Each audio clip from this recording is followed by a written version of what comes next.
The courtroom smelled of old wood and bitter regret, polished mahogany that had absorbed decades of broken promises, mingled with the sharp scent of ink still drying on documents that would sever my life in two.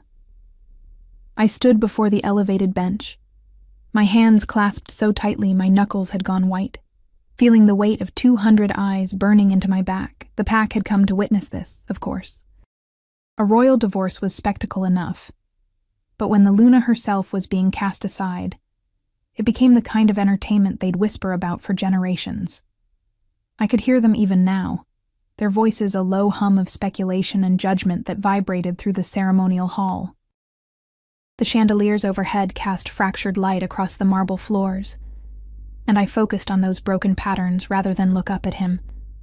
At Dominic, the Alpha King, my husband of 3 years who now sat upon his throne, with the same expression he'd worn the day he told me our bond meant nothing to him. The officiator's voice droned on, reading the terms I'd already memorized. Irreconcilable differences. Failure to produce an heir. The clinical language couldn't mask what everyone already knew. I wasn't enough. Not strong enough, not wolf enough, not worthy enough to stand beside the most powerful alpha in the Northern Territories. My wolf had always been weak, a pale shadow compared to the magnificent beasts that prowled these halls. Where others shifted with grace and power, I struggled, my transformations painful and incomplete. I was 24 years old, and I was about to become the first Luna in our kingdom's history to be divorced. Do you accept these terms? The officiator's question cut through my spiraling thoughts. I opened my mouth, but before I could speak, a sharp pain lanced through my abdomen. Subtle enough that no one else would notice, but unmistakable to me. It had been happening for weeks now, these small reminders of the secret I carried beneath the silk of my ceremonial dress. 3 months along, according to the doctor I'd visited in secret in a human town 50 miles away. 3 months of knowing I carried the air everyone claimed I couldn't give them. And I would never tell him. The decision had crystallized the night I'd overheard Dominic talking with his beta, Cole, in the study. She's a liability. Nothing more. The pack needs strength, and she gives us weakness, even if she could give me a child. What kind of wolf would it be with her blood diluting the royal line? Those words had hollowed me out, scraped away whatever foolish hope I'd still been clinging to, so I'd made my choice. I would leave with my dignity, or what remained of it, and I would raise this child far away from a father who would see them as another disappointment, another weakness to be hidden or managed. I accept, I said, and my voice didn't shake. Small victories. The officiator nodded and turned to Dominic. And you, Alpha King? Dominic rose from his throne, his tall frame commanding even in this moment of ending. His dark hair was pulled back from a face that might have been carved from stone for all the emotion it showed. Those ice-blue eyes that had once looked at me with something resembling warmth now held nothing but cool dismissal. He was 32, in his prime, and already there were rumors about who would replace me. Stronger she-wolves, better bloodlines, women who could give him the dynasty he craved. I accept, he said, and the finality in his voice felt like a door slamming shut on everything I'd tried to build here. The officiator raised his hands. Then, by the authority vested in me by pack law and the ancient codes, I declare this union dissolved. May you both find the paths meant for you.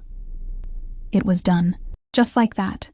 3 years of marriage, of trying, of slowly watching someone you loved turn into a stranger, erased with a few words and some signatures. The crowd erupted into whispers, and I felt rather than saw several she-wolves shift forward with predatory interest, already circling the newly available king. I was supposed to leave through the side entrance, a concession to spare me the walk of shame through the main hall. But as I turned to go, Dominic's voice stopped me. Elena. My name on his lips still had power, even now. I hated myself for it. I turned back, meeting his gaze across the space that separated us. A space that had been growing for months, maybe years. You'll be given the cottage on the eastern border, he said, his tone businesslike. And a monthly stipend. It's more than generous. Generous. As if money could compensate for being thrown away. As if I wanted anything from him at all. I don't want the cottage, I replied softly, or the stipend. I'm leaving the territory entirely. Something flickered in his eyes. Surprise, maybe? Or was that concern? But it vanished so quickly I might have imagined it. That's not wise. A lone wolf. I'm not a lone wolf, I interrupted, lifting my chin. I'm just no longer your wolf. There's a difference. The crowd had gone silent now, straining to hear this unexpected exchange. Cole stepped forward from his position beside the throne, his hazel eyes worried. He'd always been kind to me, one of the few who had. Elena, the Alpha King is right. It's dangerous out there for someone with... He stopped himself, but we all knew what he meant to say. Someone with your weakness. I'll manage, I said firmly. I let my gaze sweep the crowd one last time, taking in the familiar faces, some pitying, some gleeful, most simply curious. Then I looked back at Dominic. I release you from any obligation to me. Consider yourself free in every sense of the word. I placed my hand over my lower abdomen for just a moment, a gesture that could have meant anything. Could have been nothing. His eyes tracked the movement, but he said nothing. Then I turned and walked toward the side entrance with my head high, even as everything inside me screamed to run. The hallway beyond was mercifully empty, my footsteps echoing off stone walls covered in tapestries depicting the pack's glorious history. History I'd never truly been part of. Not really. I'd been a footnote, a failed experiment, a cautionary tale about marrying for love instead of strategy. The November air bit at my skin as I stepped outside, but I welcomed the cold. It cleared my head, sharpened my focus. I had a bag packed in my old chambers, just the essentials. I'd already arranged everything. A small apartment in a human city 2 states away, a job waiting tables at a diner, a new identity that had nothing to do with wolves or packs or bloodlines. I was halfway across the courtyard when I heard footsteps behind me. Elena, wait. Cole. Of course. He'd always been the one to try to smooth things over, to make the unbearable somewhat bearable. I stopped but didn't turn around. I'm not changing my mind. I know. He came around to face me, his expression pained. I'm sorry. For all of it. You deserved better than what happened here. The kindness in his voice nearly broke me, but I'd used up all my tears weeks ago. Thank you, I managed. Take care of him, Cole. He's going to need people he can trust. What about you? Cole asked quietly. Who's going to take care of you? I smiled then, a real smile for the first time in months, and placed my hand briefly on my still flat stomach. I'll figure it out. I always do. Cole's eyes widened as understanding dawned, but before he could say anything, I turned and walked away. Let him wonder. Let him keep my secret or tell it. Either way, I'd be long gone before it mattered. I retrieved my bag and left through the back gates just as the sun began to set, painting the sky in shades of amber and blood. I didn't look back at the castle, at the life I was leaving.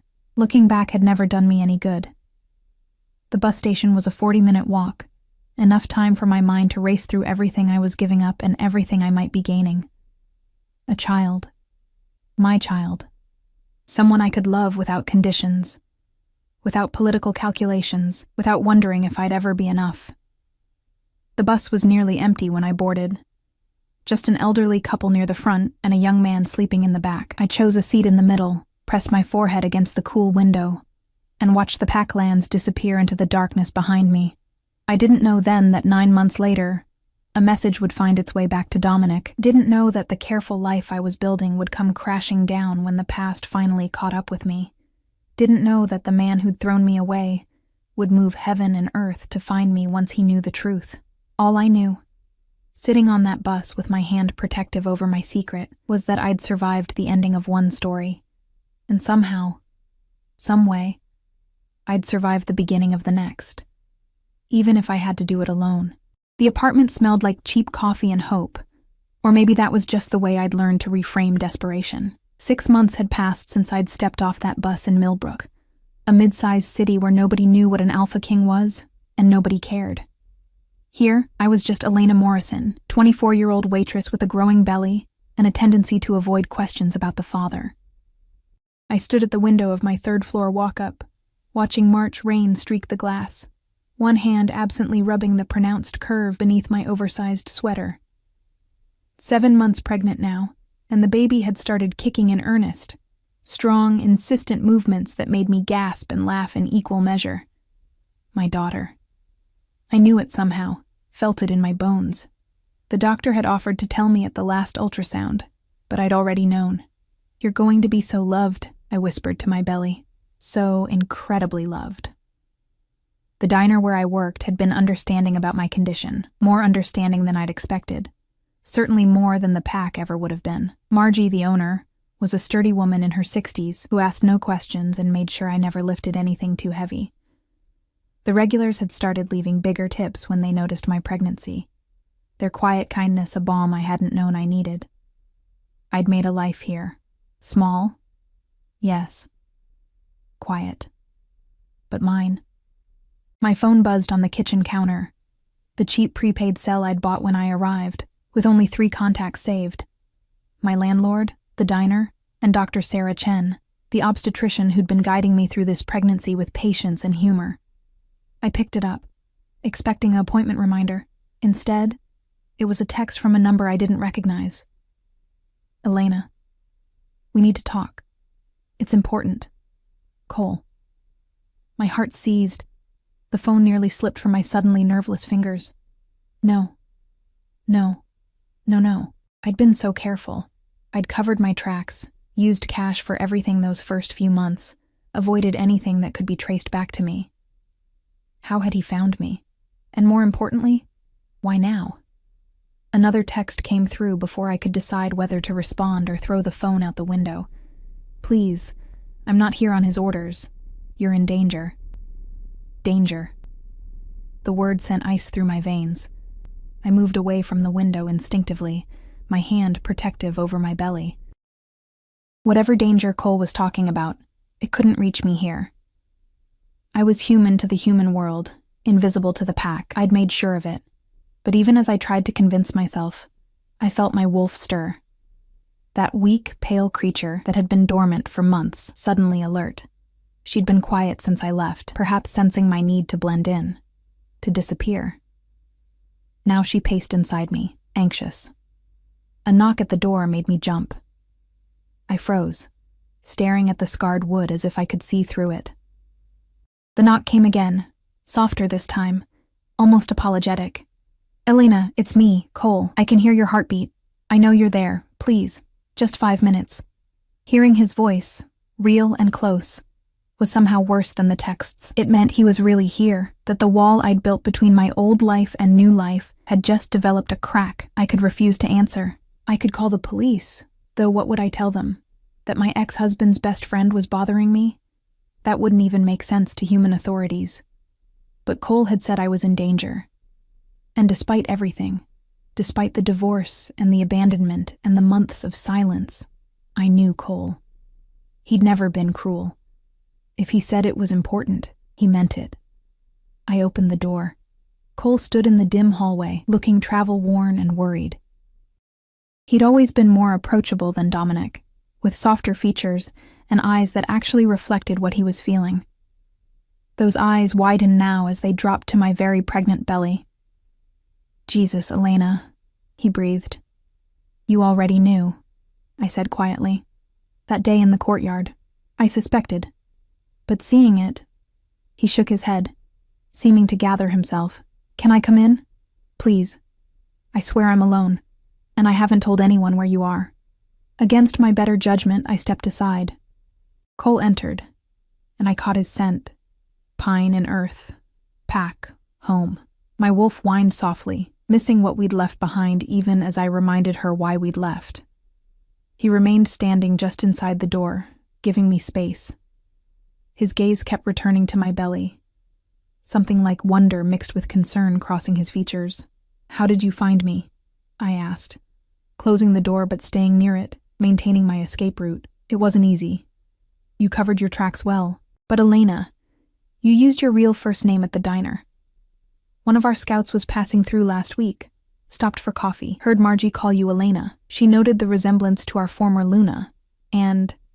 He spread his hands. I've been tracking every Elena within 500 miles for months. When the description matched, blonde hair, blue eyes, petite build, I had to check. You've been looking for months? My voice came out sharper than intended. Why? Cole's expression darkened. Because things have gone to hell since you left. The pack is fracturing. There have been 3 challenges to Dominic's authority in 6 months. Unheard of for an Alpha King. And there's talk that the neighboring territories sense weakness, that they're considering... He trailed off. But I understood. War. They were considering war. That's not my problem anymore, I said, even as guilt twisted in my chest. I was divorced, remember? Cast aside. Why would I care what happens to... There's more. Cole cut me off, his voice urgent. 2 weeks ago, we discovered something. Someone's been spreading rumors through the territories, claiming that Dominic divorced you because you were barren by curse. That any female who bears his child will die in childbirth. I stared at him. That's insane. It's effective. No she-wolf will consider bonding with him now. They're terrified. And the pack needs stability, needs the promise of an heir. Cole took a careful step forward. Elena, when is your due date? That's none of your concern. It is if that child is the heir to the Northern Territories. His voice was gentle but firm. Elena, look at me. Is that Dominic's child? I wanted to lie. The words were right there, ready to protect my daughter from a world that had already proven how cruel it could be. But Cole had always been honest with me, had always treated me with respect, even when others didn't. Yes, I whispered. But he doesn't know, and I want it to stay that way. You can't. I can, and I will. My voice hardened. He made his feelings clear, Cole. He said my blood would dilute the royal line. What do you think he'd say about a child he doesn't even know exists? A child conceived with someone he considered a weakness? He'd move mountains to protect that child, Cole said quietly. Whatever Dominic felt or didn't feel about your marriage, he takes his duty to the bloodline seriously. An heir, Elena, a legitimate heir. It changes everything. It changes nothing. I wrapped my arms around my belly protectively. My daughter will grow up loved and safe, away from pack politics and challenges and people who see her as nothing but a tool for power. Cole's expression shifted to something like pain. A daughter, he murmured. Elena, you have to understand the position this puts the pack in. Without an heir, without stability, I don't have to understand anything. I left that world. I'm building a different life now. A life where you work yourself to exhaustion in a diner. Cole gestured around the small apartment with its secondhand furniture and peeling wallpaper. Where you're alone, with no pack to protect you, no support system. What happens when she's born and your wolf becomes even more protective? You think you can hide what you are forever? His words struck too close to fears I'd been pushing down for months. The truth was, I didn't know how I'd manage once the baby came. I'd been taking it day by day, saving every penny I could. But the reality of being a single mother with no family, no pack, no safety net, it terrified me more than I wanted to admit. I'll figure it out, I said, lifting my chin. I always do. Cole studied me for a long moment, and I saw the exact second he decided to change tactics. The rogues have been more active lately, he said quietly. The ones who were exiled from various packs. They're forming groups, becoming bolder. Last month, they attacked a human town 50 miles from our borders. 12 people died before we could intervene. My blood went cold. Cole. I'm not trying to scare you. I'm trying to make you see reality. You're vulnerable here, Elena. You and your daughter both. And once she's born, once she starts showing wolf traits, and she will because Dominic's bloodline is strong, you won't be able to hide anymore. The rogues can smell pack wolves, especially royal blood. They'll find you eventually. I sank onto the worn couch, my legs suddenly unsteady.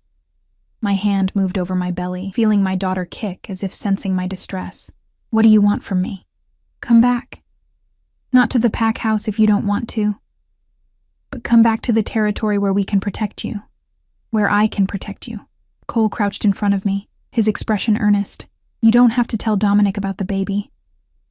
Not yet. Not until you're ready. but let us keep you safe. And if I refuse," his jaw tightened, "then I stay here. I'll watch over you myself, even if you hate me for it, because I failed you once, Elena. I saw what was happening to your marriage, saw how Dominic was pulling away and how much it was destroying you, and I didn't do enough to stop it. I won't fail you, or that child, again." The sincerity in his voice nearly undid me.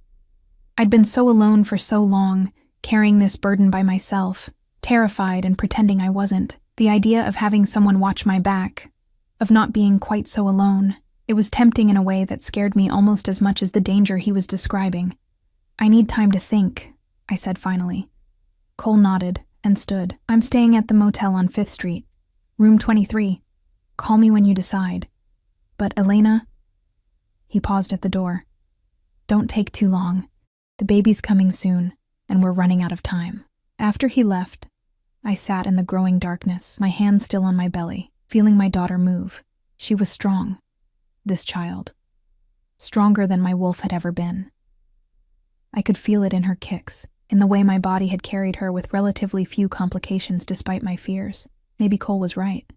Maybe I was being selfish, thinking I could do this alone. But the thought of going back, of facing Dominic, of watching him dismiss our daughter the way he'd dismissed me, I didn't know if I was strong enough for that. My daughter kicked again, harder this time, right beneath my palm. "What should I do?" I whispered to her. "What's best for you?" She didn't answer, of course. But as I sat there in my small apartment, feeling the weight of decisions I wasn't ready to make, I realized that for the first time in months, I wasn't just thinking about survival, I was thinking about what came next. And that terrified me more than anything else.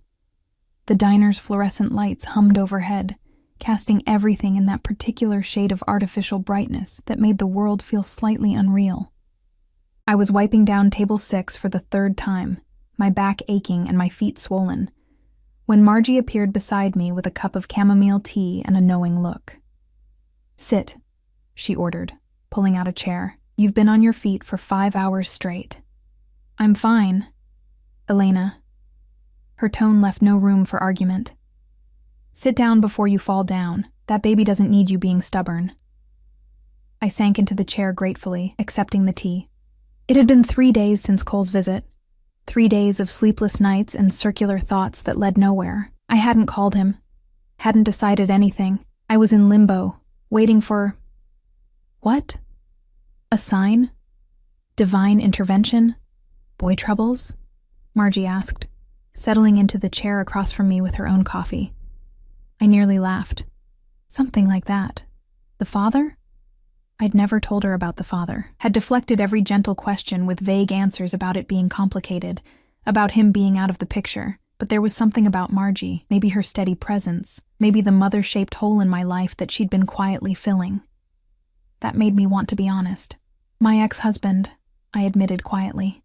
"His friend found me. Wants me to come back." Margie's eyebrows rose, but she didn't interrupt. "I left because the marriage was toxic. Because he made it clear I wasn't enough, would never be enough.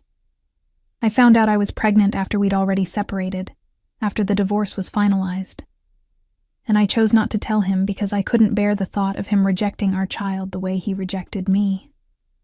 But now the friend says you're in danger staying here alone," Margie finished, reading between the lines with the perception that came from decades of watching human nature play out across diner tables. Something like that. "Are you? In danger?" I thought about the rogues Cole had mentioned, about the wolf growing inside me who would need protection I might not be able to provide. Maybe. Probably. I don't know. Margie was quiet for a moment, sipping her coffee. Then, "My daughter died when she was 26. Cancer. She had a little girl, barely 3 years old. Her ex-husband, my granddaughter's father, he was a piece of work. Neglectful, selfish, couldn't be bothered. But when my daughter got sick, when she knew she was dying, you know what she did." I shook my head, my throat tight. She swallowed her pride and called him, made arrangements for him to take custody, because as much as she hated him, as much as he'd failed her, she knew her daughter needed more than what she could give from a hospital bed. She chose her child's safety over her own pain. Margie's eyes were bright with old grief. I'm not saying go back to a man who hurt you. I'm saying that sometimes loving someone means making choices that cost us everything. Before I could respond, the diner door chimed. I looked up and felt my world tilt sideways. Dominic stood in the doorway. He looked different than I remembered. Thinner, with shadows under those ice-blue eyes that spoke of sleepless nights. His dark hair was slightly longer, less carefully maintained. He wore jeans and a leather jacket instead of his usual formal attire. But there was no mistaking the power in the way he carried himself, the authority that made even the human patrons glance his way nervously without understanding why. Our eyes met across the diner, and I watched his gaze drop to my belly. 8 months pregnant now, impossible to hide or dismiss. I saw the exact moment understanding hit him. Saw his face go white, then flush, then blank with the kind of shock that steals words and breath and reason. Oh, hell, Margie muttered beside me. Dominic crossed the diner in 4 long strides, ignoring the other customers. His focus narrowed to me with an intensity that made my wolf finally, wake up fully. She'd been drowsy for months, subdued. Now she surged forward, recognizing her mate, wanting him despite everything my human side knew was true. Elena. My name came out rough, barely above a whisper. Tell me that's not... You need to leave.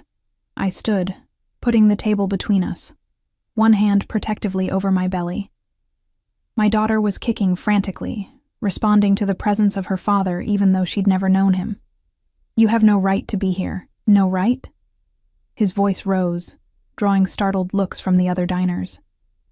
That's my child, Elena. How could you? How could you keep this from me, the same way you kept your contempt from me for 3 years? I shot back, my own anger rising to meet his, the same way you stood in that courtroom and divorced me without a second thought. You made your choice, Dominic. I made mine. I didn't know you were pregnant. You didn't care enough to find out. The words tore out of me, raw and painful. You wanted me gone. You got your wish. You don't get to show up now and pretend you have some claim. She's my daughter. The words echoed through the suddenly silent diner. Dominic's chest was heaving, his control fraying in a way I'd never seen. I can feel it, Elena. I can feel her. She's mine, and you kept her from me. All right, that's enough. Margie stood, all 5'2" of her stepping between us like she could stop an alpha king through sheer force of will. I don't know what kind of drama you people have going on, but this is my establishment, and you're upsetting my customers. And more importantly, you're upsetting my girl. So either you calm down and have this conversation like civilized adults, or you take it outside. Your choice. Dominic looked at Margie like he'd never been spoken to that way in his life, which he probably hadn't. For a moment I thought he might argue, might let his authority as Alpha King override basic human courtesy, but something in Margie's unflinching stare must have reached him because he took a step back, his jaw working. Outside, he said tightly, his eyes on me. Please. Elena, please. Give me 5 minutes. Every instinct screamed at me to refuse, to maintain the distance I'd fought so hard to create. But I could feel my daughter moving inside me, could feel the pull of the bond that I'd tried to ignore for 8 months. And I knew that running would only postpone the inevitable. 5 minutes, I agreed. Then you leave and don't come back. I grabbed my coat and followed him out into the April evening. The air was cool and damp, carrying the promise of rain. We walked to the parking lot behind the diner, where his rental car sat alone under a flickering streetlight. Dominic turned to face me, and in the dim light, I could see how much the past months had changed him. The arrogance I remembered had been replaced by something rawer, more vulnerable. He looked at my belly like he was seeing a miracle and a tragedy wrapped into one impossible package. When? He asked, his voice rough. When is she due? 4 weeks, maybe less. And you weren't going to tell me. It wasn't a question.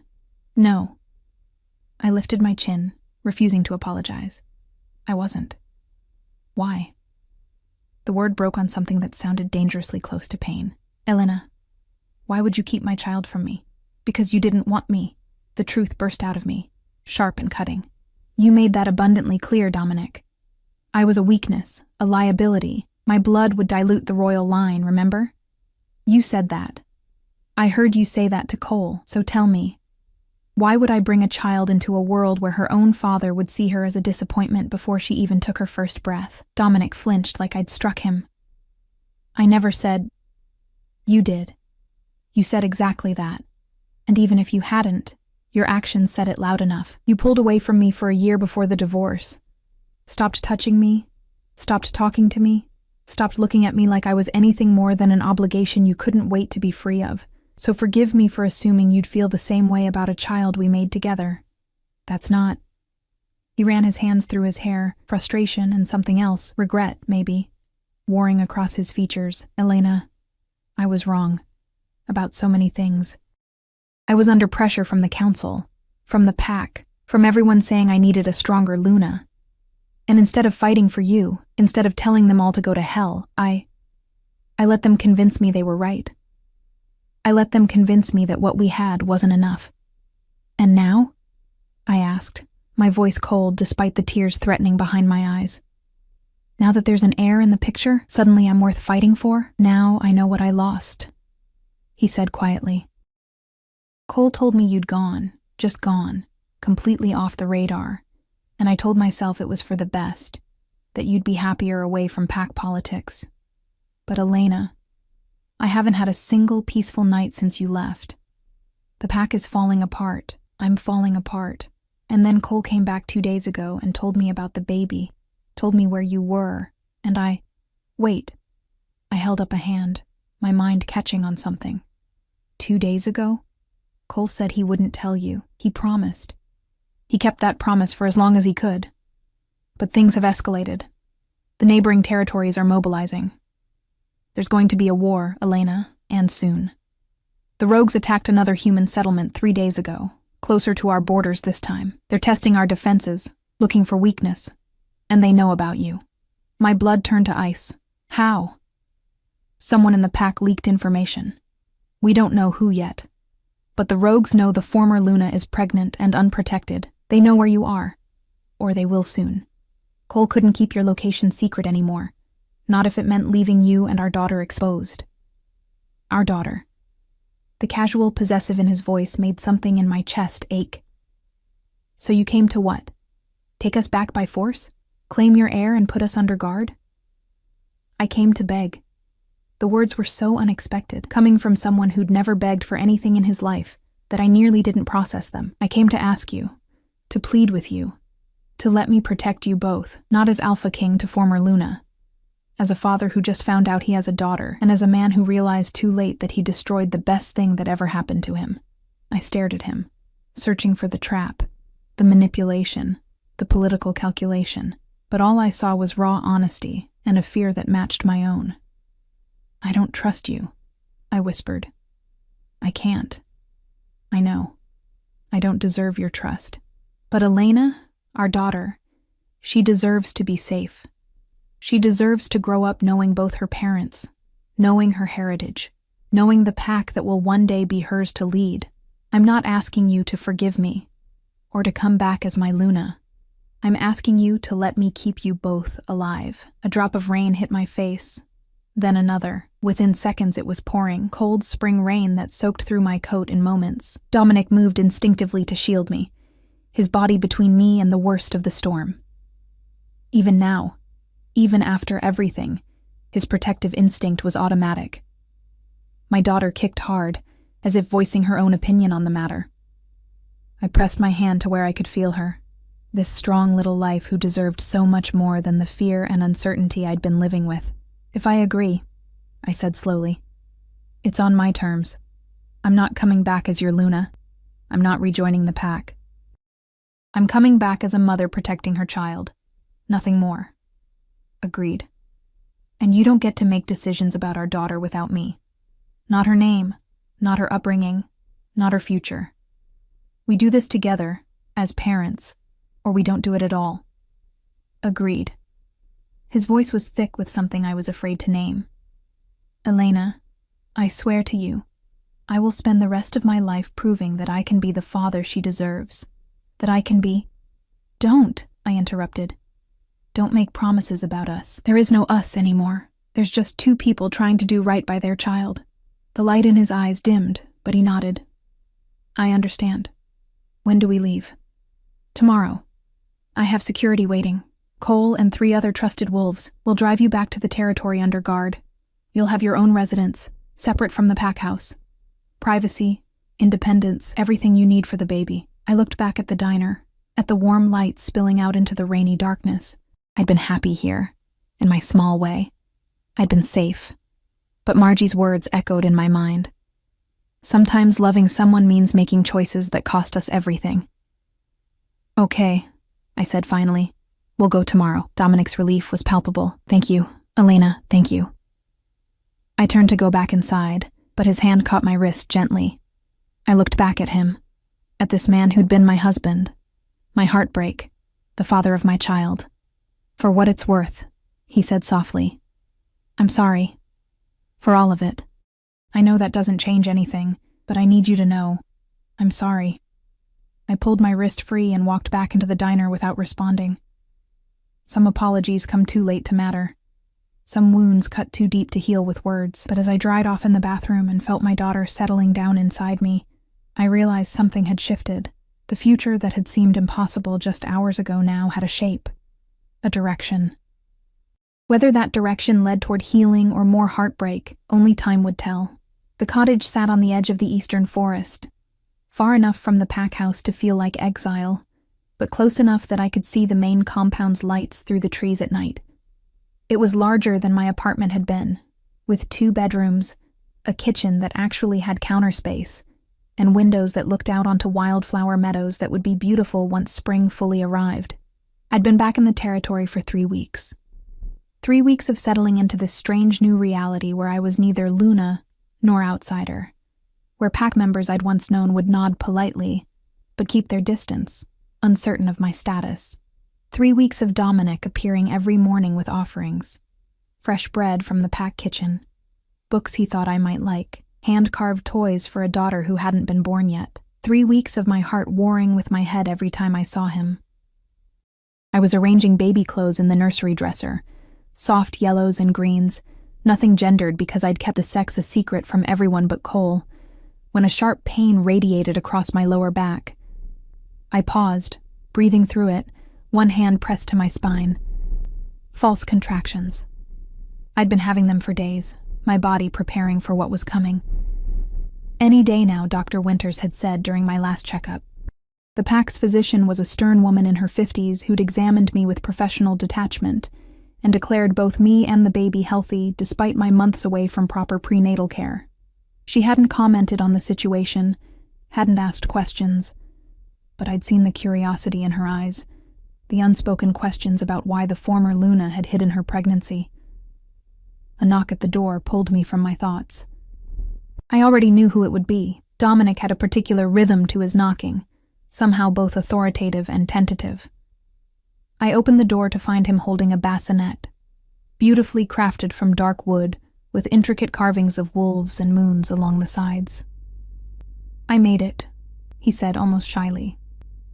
I remembered you mentioned needing one. I stared at the bassinet, at the careful detail work that must have taken hours, at the visible proof that he'd been thinking about our daughter, planning for her. Something in my chest cracked dangerously. It's beautiful, I managed. Thank you. He brought it inside, setting it carefully near the window where morning light would stream in. His movements were cautious, like he was afraid of overstepping, of assuming too much. It was such a stark contrast to the commanding Alpha King who'd ruled without question that I barely recognized him. Are you feeling all right? He asked, noticing the way I was holding my back. Should I call Dr. Winters? I'm fine. Just practice contractions. His expression shifted to something between panic and wonder. Practice, right. That's normal? Despite everything, I almost smiled at his obvious nervousness. Yes, Dominic, it's normal. Women have been having babies for millennia. We generally survive the process. Right. Of course. He rubbed the back of his neck, a gesture of uncertainty I'd never seen from him before. I want to be prepared. I've been reading the books you gave Cole to pass along, about labor and delivery and what to expect. I had given Cole several pregnancy books I'd collected, mainly so Dominic would stop asking me terrified questions every time he visited. The image of the Alpha King frantically reading what to expect when you're expecting was almost enough to make me laugh. The books are helping? Terrifying me mostly. Did you know there are approximately 47 things that can go wrong during delivery? And that's just in the first stage of... Dominic. I cut him off gently. Stop reading the medical complications chapter. But what if nothing? Dr. Winters says we're both healthy. The pregnancy has been textbook normal despite everything. Our daughter is strong. I'm strong. We'll be fine.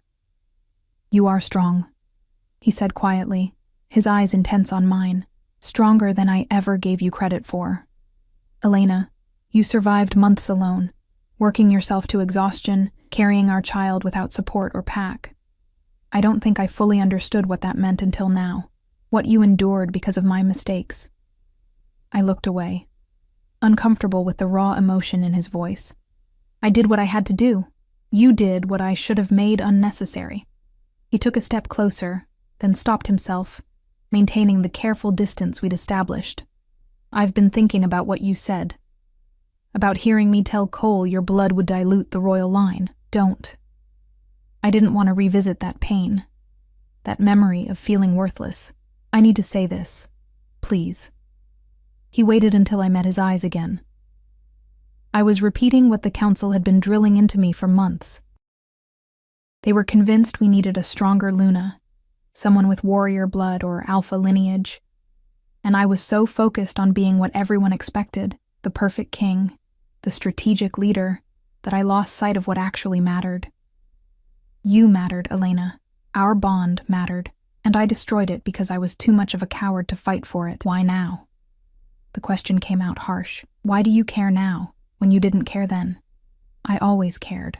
I was just too stupid to realize how much until you were gone. He ran a hand through his hair, frustration evident. The pack started falling apart almost immediately.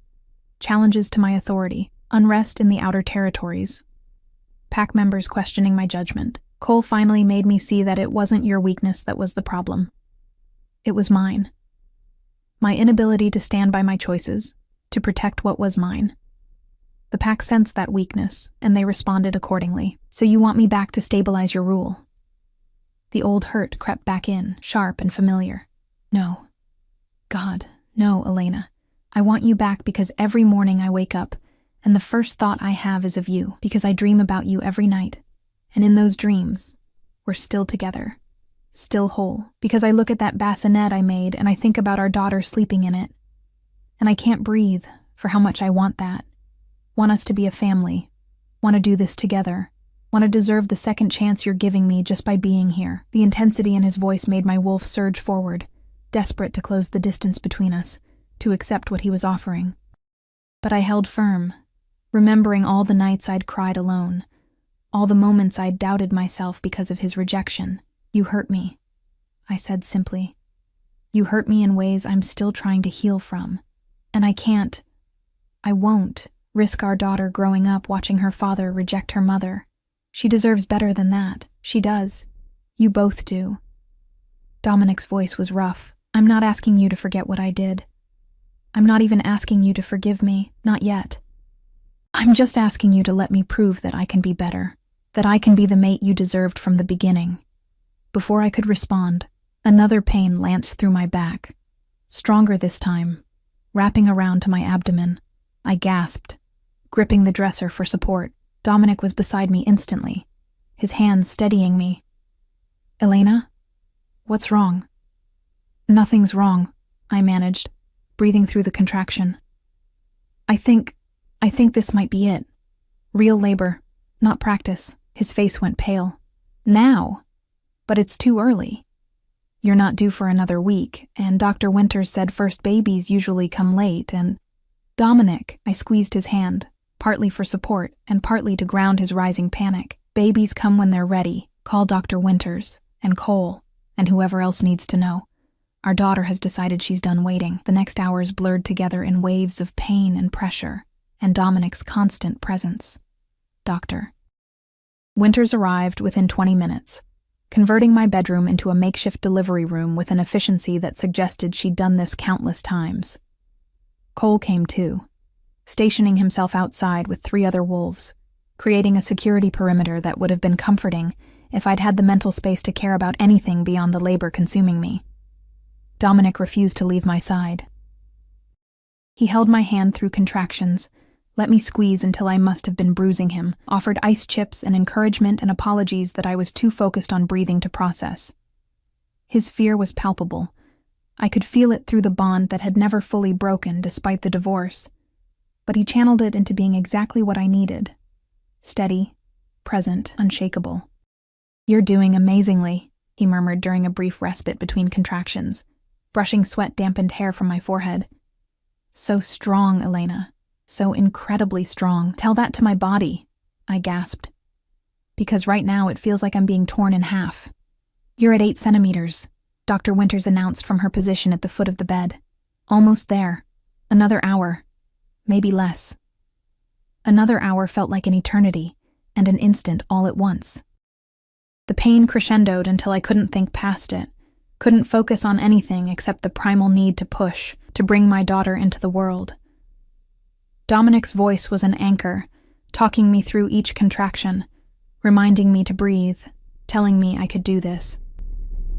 "I can see her head," Dr. Winters said, her professional calm cracking slightly with excitement. "One more big push, Elena.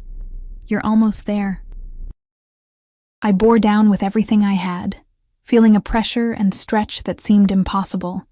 And then, a cry, small and furious and utterly perfect. "It's a girl," Dr. Winters announced unnecessarily, lifting a squirming, pink-faced infant covered in vernix and possibility. A beautiful, healthy girl.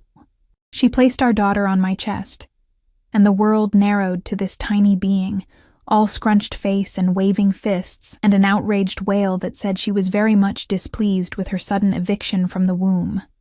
I cupped her head with one hand, feeling the impossible softness of her, the weight of her, the reality of her. "Hi," I whispered, tears streaming down my face. "Hi, baby girl. I'm your mama. I've been waiting so long to meet you." Beside me, Dominic made a sound that might have been a sob. His hand trembled as he reached out, touching our daughter's tiny fingers with a reverence that broke something open inside me. "She's perfect," he breathed. "Elena, she's absolutely perfect." Our daughter's eyes opened, just slits, unfocused and cloudy, but definitely blue.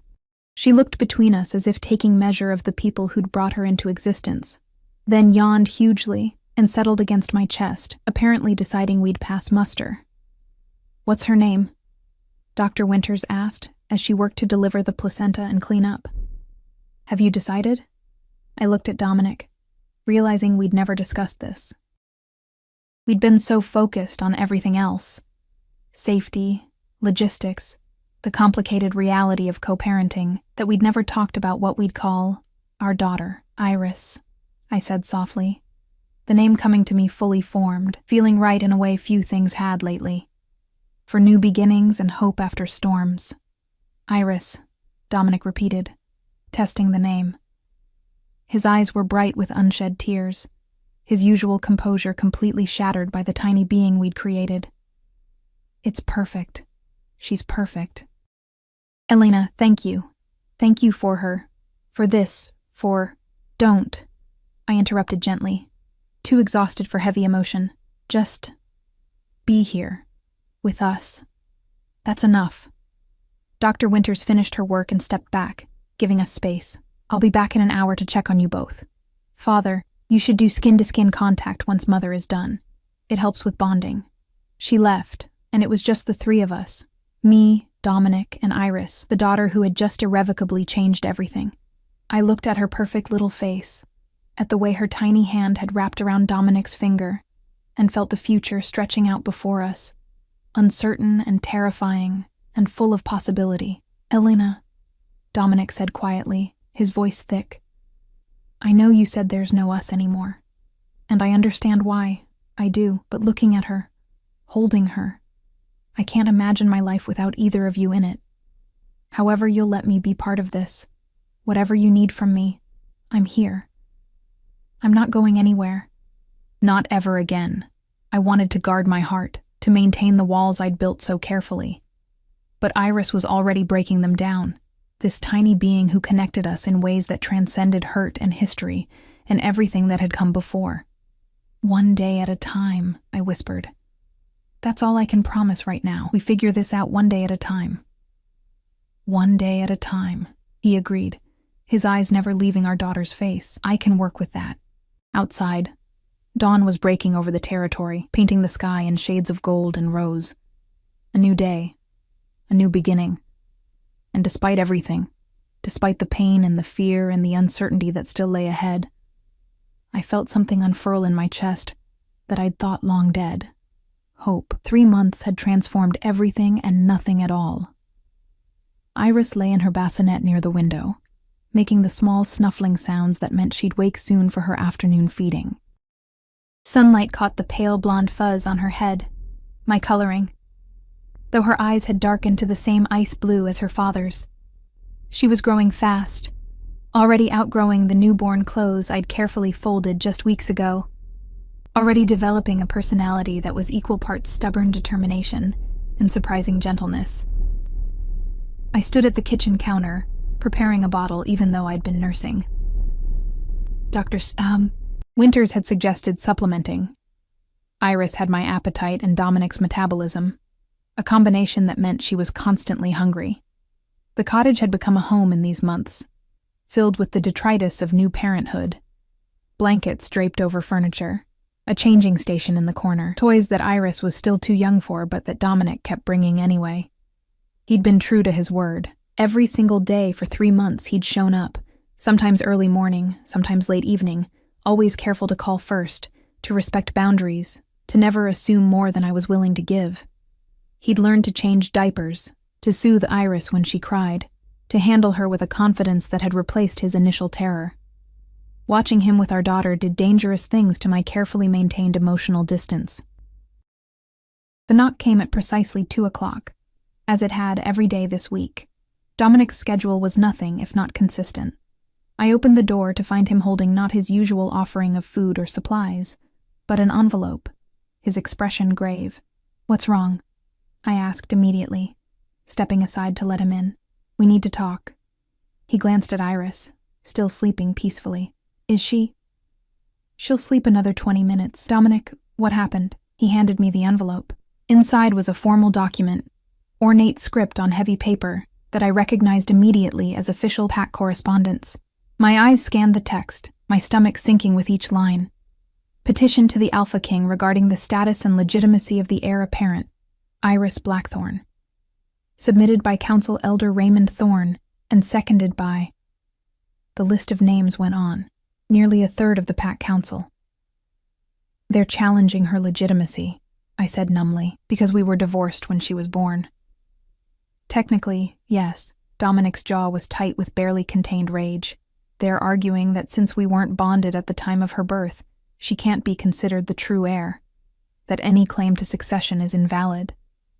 But you're her father. DNA doesn't lie. Pack law is complicated. Legitimacy isn't just about blood. It's about the circumstances of birth, the status of the parents, the recognition of the bond. He took the document back, his hands clenching around it. "They're using this as leverage. Raymond has been positioning his daughter as a potential Luna since you left. This is his move to solidify that." I felt cold despite the summer warmth.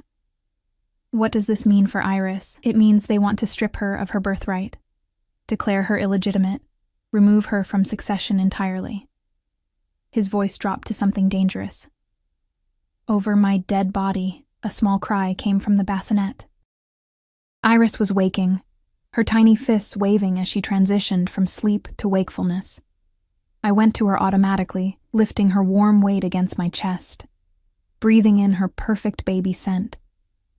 She nuzzled against me, rooting for food, oblivious to the political machinations that threatened her future. "There's a solution," Dominic said quietly, "one that would make all of this disappear." I looked at him over our daughter's head, already knowing what he was going to say. "We remarry. Formally bond again, with the full pack as witnesses. It would legitimize Iris retroactively, silence the council's objections, and solidify the succession." He met my eyes. "I know what I'm asking, Elena. I know what I'm asking you to give up. Your independence, your peace, your carefully rebuilt life. But I'm asking anyway, because it's the only way to protect her. Iris had found my breast and was nursing contentedly, her small hand resting against my skin in complete trust. I looked down at her, this perfect being we'd created, and felt the weight of impossible choices settling on my shoulders. You could fight them, I said. As Alpha King, you have the authority to override the council. I could, but it would split the pack, potentially trigger a civil war, and it wouldn't change the whispers, the questions about her legitimacy that would follow her for the rest of her life. He came closer, careful not to crowd us, but near enough that I could see the desperation in his eyes. I'm not asking you to do this for me, Elena. I'm asking you to do it for her. So she grows up knowing her place is unquestioned, her right to lead undisputed. And what about my place? The question came out sharper than I intended. If I agree to this, what am I to you? A political necessity? A means to an end? You're the woman I fell in love with. The words were raw, unguarded. The woman I was too stupid to fight for the first time around. The woman who gave me the greatest gift I've ever received and asked for nothing in return. You're the mother of my daughter, and the only person who's ever made me want to be better than I am. Pretty words, Dominic. But we tried this once before. It didn't work. Because I didn't work at it. Because I let outside pressure dictate our relationship instead of protecting what we had. He knelt in front of the chair where I sat nursing Iris, putting himself at eye level with me. I'm not asking you to trust that I've changed. I'm asking you to let me prove it, every day, for the rest of our lives. And if you can't do it for us, then do it for her. She deserves to know both her parents, together, not separated by politics and past mistakes. Iris had finished nursing and was drowsing against me, milk-drunk and peaceful. I looked at her perfect face, at the life she'd have if I agreed to this. Secure, protected, acknowledged. And the life she'd have if I refused. Always questioned, always fighting for recognition, always bearing the consequences of choices her parents made. I need conditions, I said finally. Hope flared in Dominic's eyes. Anything. We do this as partners, equal say in pack decisions, especially anything involving Iris. No more councils dictating our lives. Agreed. I want Cole as my personal guard and advisor, someone I trust watching my back. Done. He'd insist on it anyway. And we take this slow. The bonding ceremony can be formal, for the pack. But the rest, the marriage, the relationship, we build that at my pace. No rushing, no assumptions, no expectations. Elena, I would wait a lifetime if that's what you needed. His hand reached up tentatively, and I didn't pull away when he touched Iris's head gently. Thank you. I swear to you, I will spend every day proving I deserve this second chance. The bonding ceremony was held 1 week later, under a full moon. The entire pack gathered in the ceremonial grounds that I'd last seen on my wedding day, 3.5 years ago. But where that first ceremony had been stiff and political, weighted with expectations I could never meet, this one felt different, raw, real. I wore a simple white dress, not the ornate gown from before. Iris was strapped to my chest in a wrap, sleeping peacefully against my heart, while Cole stood at my side as my chosen second. The pack watched with a mixture of curiosity and approval. I'd been surprised by how many had quietly supported my return, had whispered that the pack had felt wrong without Aluna, that Dominic had been incomplete without me. Dominic stood across from me in traditional ceremonial robes, his eyes never leaving mine as Elder Winters, the only council member who'd actively opposed the legitimacy challenge, began the ancient bonding rites. Before the moon and the pack, before the ancestors and the land, we gather to witness the bonding of Alpha and Luna, the joining of souls that will lead us forward. Her voice carried across the silent grounds. Dominic Blackthorne, Alpha King of the Northern Territories. Do you claim Elena Morrison as your mate, your partner, your equal in all things? I do. His voice was steady, but I could see his hands trembling slightly. I claim her as my mate, my Luna, the other half of my soul.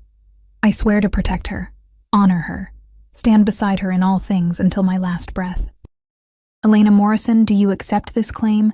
Do you bind yourself to Dominic Blackthorne, to lead beside him, to strengthen the pack with your presence?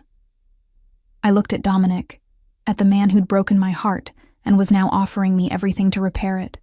I thought about Iris, about the life we could build for her, about second chances and choosing courage over fear. I do, I said clearly. I accept his claim and offer my own. I bind myself to him as his equal, his partner, his Luna. Together we will lead, together we will protect, together we will build a future for our daughter and our pack. Elder Winters smiled, something almost motherly in her expression. Then, by the authority vested in me and witnessed by the pack, I declare you bonded, Alpha and Luna, joined as one. Dominic closed the distance between us carefully, mindful of Iris still sleeping against my chest. His hands cupped my face gently, giving me every opportunity to pull away. I didn't. When his lips met mine, the bond that had been damaged but never fully broken flared to life, golden and warm and right. The pack howled their approval, the sound echoing across the territory, and I felt for the first time since I'd left that I was truly home. The reception afterward was subdued by pack standards. Iris was still too young for the usual revelry, and I was too exhausted for politics. But as I sat in the place of honor beside Dominic, our daughter finally awake and being passed carefully between pack members who cooed over her, I felt something settle inside me. Cole appeared at my elbow with sparkling cider. Alcohol was still off limits while I was nursing. How are you holding up, Luna? Strange, hearing that title again. Strange good or strange bad? I watched Dominic across the room. Saw him gently take Iris from Elder Raymond's daughter, the same one who'd been positioned as his potential Luna, and the way his entire face softened as he looked at our daughter. Strange hopeful, I admitted. Is that foolish? Not foolish. Brave. Cole took a sip of his own drink. For what it's worth, I've known Dominic my entire life. I've never seen him like this. Focused, determined, genuinely trying to be better. You and Iris, you've changed something fundamental in him. People don't really change, Cole. Maybe not, but they can choose to grow, and he's choosing it. Every day. That has to count for something. Before I could respond, a commotion near the entrance drew everyone's attention. 3 wolves I didn't recognize entered, their travel-worn clothes and aggressive postures immediately setting off alarm bells.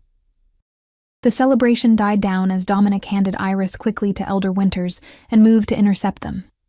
State your business, he said, his voice cold with alpha command. The lead wolf, a scarred man with gray streaking his temples, bared his teeth in what might have been a smile. We come with a message from the Rogue Coalition. Your territories are no longer safe. Your pack is weak. Surrender now, and we'll let most of your people live. Resist. His eyes found me across the room, lingering on me with an intensity that made my skin crawl. And we'll take everything you love and make you watch it burn. The threat hung in the air like poison. I watched Dominic's entire body go rigid, watched the Alpha King emerge fully. All traces of the gentle father vanished beneath cold fury. You come into my territory during a bonding ceremony and threaten my Luna. His voice dropped to something dangerous. You have 10 seconds to leave before I paint these walls with your blood.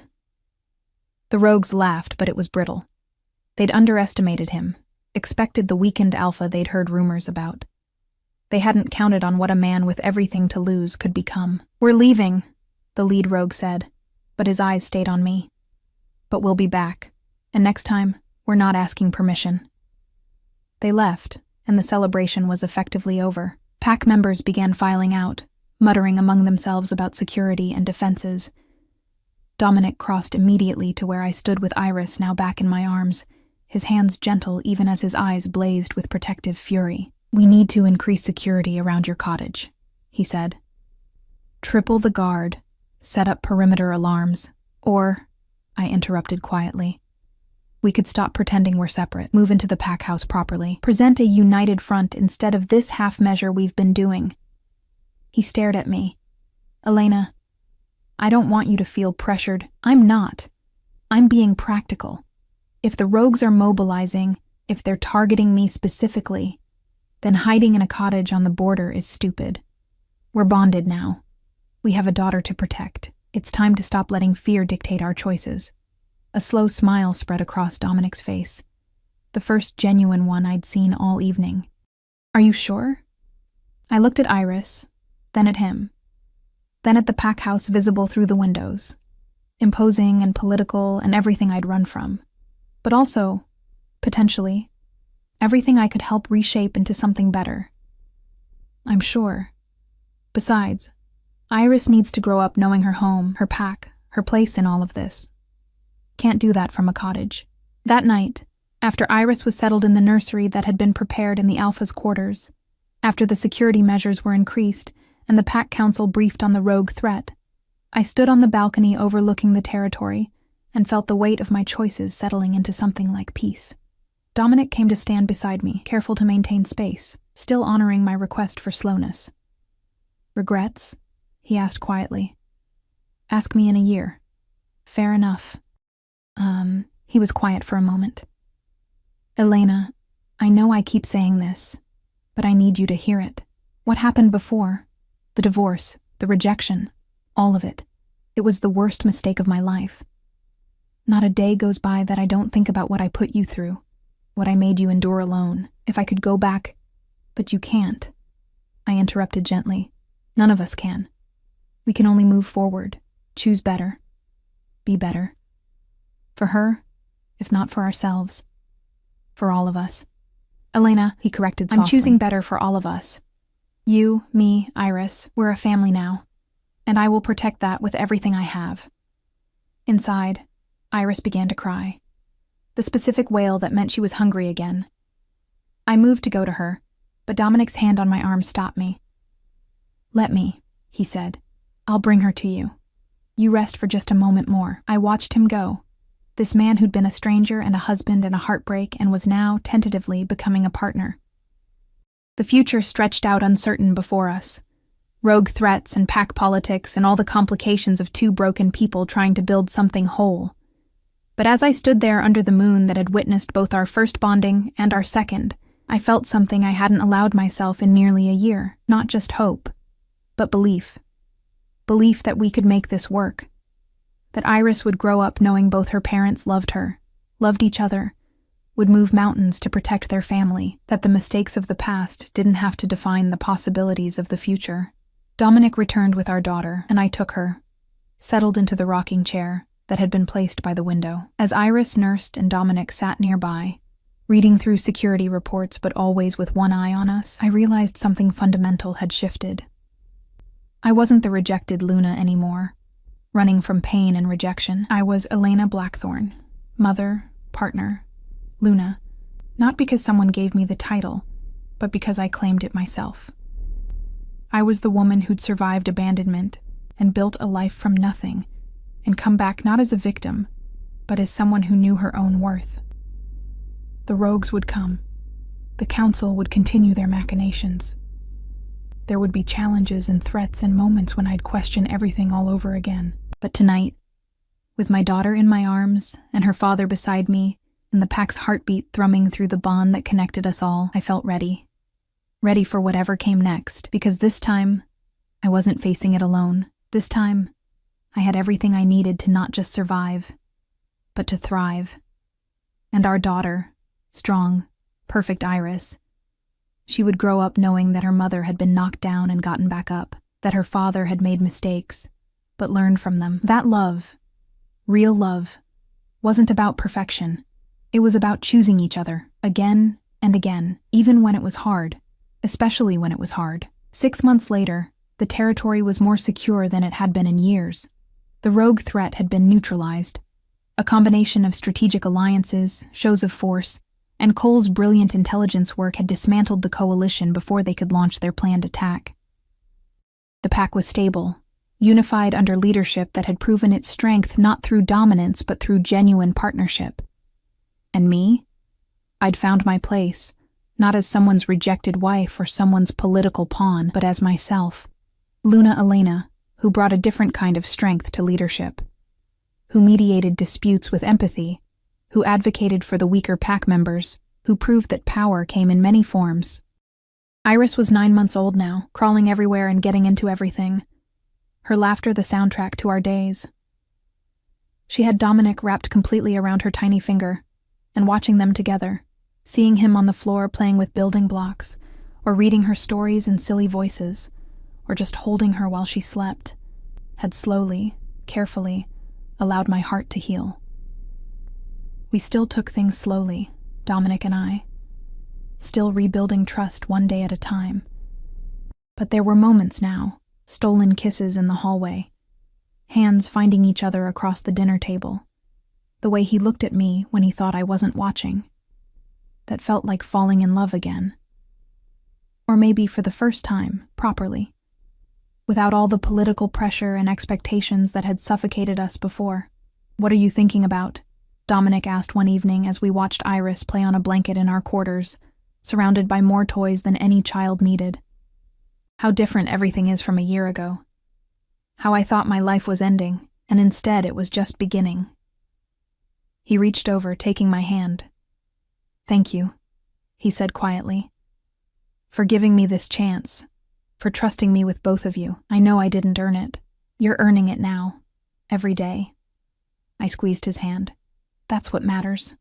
Iris chose that moment to tumble over, landing on her bottom with a surprised expression that quickly crumpled toward tears. We both moved instinctively, but I got there first, scooping her up and kissing her forehead as she whimpered against my shoulder. "You're okay, baby girl," I murmured. "Just a little tumble. You're so brave." She sniffled, then caught sight of her father and reached for him with grabbing hands. Dominic took her gently, and she settled immediately, her head on his shoulder, thumb in her mouth. The trust she had in both of us, the security of knowing we'd always be there, it was everything I'd hoped to give her. "She's going to rule this pack someday," Dominic said softly, awe in his voice. "And she's going to be extraordinary, just like her mother." I stood, moving to stand beside them, and for the first time in longer than I could remember, I let myself fully embrace this moment, this family, this life we'd built from the broken pieces of what came before. It wasn't perfect. There were still challenges ahead, still wounds that ached on bad days. But it was real, honest, worth fighting for. And as I stood there with my daughter and the man I was learning to love again, I realized that sometimes the story doesn't end where you think it will. Sometimes you have to fall apart completely before you can build something stronger. Sometimes the greatest strength is in choosing to try again, even when every part of you wants to protect itself by staying closed.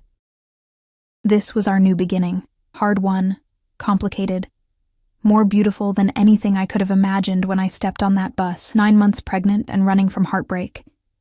This was home. This was family.